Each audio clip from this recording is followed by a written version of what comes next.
ஒரு அரசனை உருவாக்க ஆயுதங்கள் போதாது. ஒரு மனிதனை உயர்த்த பணம் போதாது. ஒரு வாழ்க்கையை மாற்ற ஒரே ஒரு மனநிலை போதும். அது என்னவென்றால் நன்றி. 1000 ஆண்டுகளுக்கு முன்பே நான் மனதை வென்றவன் உலகை வெல்வான் என்று சொன்னேன். ஆனால் இன்று நவீன அறிவியல் என்ன சொல்கிறது தெரியுமா? நன்றி செலுத்தும் மனிதன் தன் மூளையையே மாற்றுகிறான். இது போதனை அல்ல, இது ஆன்மீகம் மட்டுமல்ல, இது நரம்பியல் அறிவியல். இன்று நாம் பேசப்போவது 1. நன்றி என்றால் என்ன? 2. அது மூளையில் என்ன மாற்றம் செய்கிறது? 3. ஏன் நன்றி உள்ளவன் அமைதியாக இருக்கிறான்? 4. ஏன் நன்றி இல்லாதவன் எதுவும் இருந்தும் துன்பப்படுகிறான்? 5. சாணக்கியன் இந்த காலத்தில் இருந்தால் நன்றியை எப்படி பயிற்சி செய்வான்? கவனமாக கேள், ஏனெனில் இது உன் வாழ்க்கையின் திசையை மாற்றும் முறை. பகுதி 1. நன்றி என்றால் என்ன? பலர் நினைக்கிறார்கள், நன்றி என்றால் தேங்க்யூ சொல்வதுதானே? இல்லை.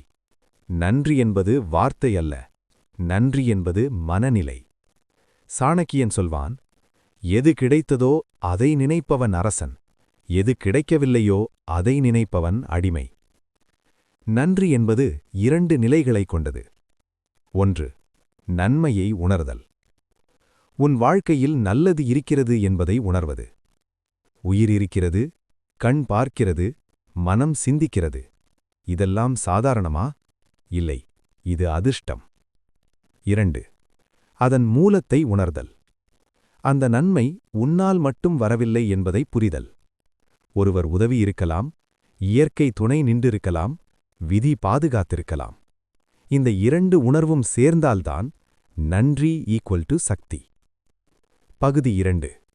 நன்றி மற்றும் மூளை, அறிவியல் சொல்வது. இப்போது கவனமாக கேள். இங்கேதான் அரசியலும் அறிவியலும் சந்திக்கின்றன. மூளை 1. டோபமைன், வெகுமதி இரசாயனம்.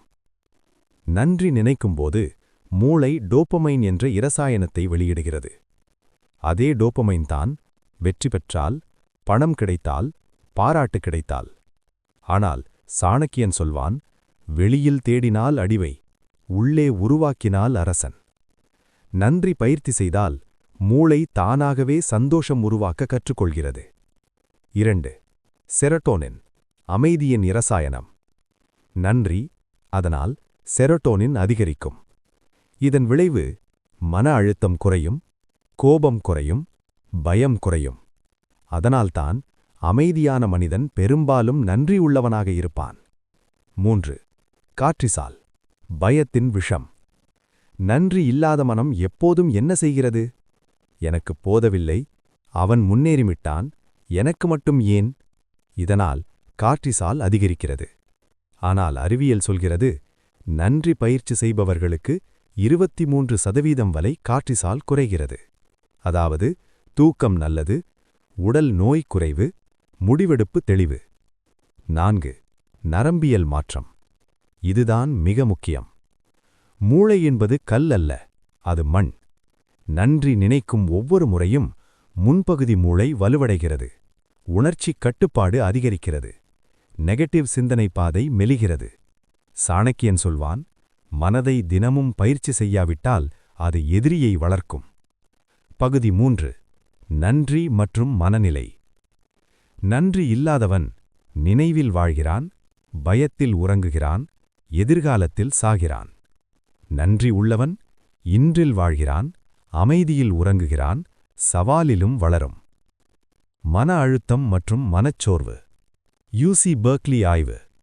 நன்றி கடிதம் எழுதியவர்கள் வாரங்களுக்குப் பிறகும் மனநிலை மேம்பட்டிருந்தது. ஏன்? ஏனெனில் நன்றி கவனத்தின் திசையை மாற்றுகிறது. அடிமைத்தனம் மற்றும் ஆசை, மது, புகை, பொருள், மனித. உள்ளே வெறுமை. நன்றி அந்த வெறுமையை நிரப்புகிறது. துன்பத்தில் வலிமை. சாணக்கியன் சொல்வான், துன்பத்தை சபிப்பவன் பலவீனர், துன்பத்தை பயிற்சியாக்குபவன் அரசன். நன்றி உள்ளவன் துன்பத்திலும் பாடம் பார்க்கிறான். பகுதி 4. நன்றி மற்றும் உடல். மனம் மாறினால் உடல் மாறும். இதயம். இரத்த அழுத்தம் குறையும், இதய துடிப்பு சீராகும். தூக்கம். அதிக நன்றி குறைந்த ஓவர் திங்கிங், ஆழ்ந்த தூக்கம். நோய் எதிர்ப்பு, குறைந்த கார்டிசால், வலுவான நோய் எதிர்ப்பு. சாணக்கியன் சொல்வான், உடலை காப்பாற்ற முதலில் மனதை காப்பாற்று. பகுதி 5. சமூக உறவுகள் மற்றும் நன்றி. நன்றி இல்லாதவன் எப்போதும் குற்றம் சொல்வான், உறவுகளை உடைப்பான். நன்றி உள்ளவன் மதிப்பளிப்பான், நம்பிக்கை உருவாக்குவான்.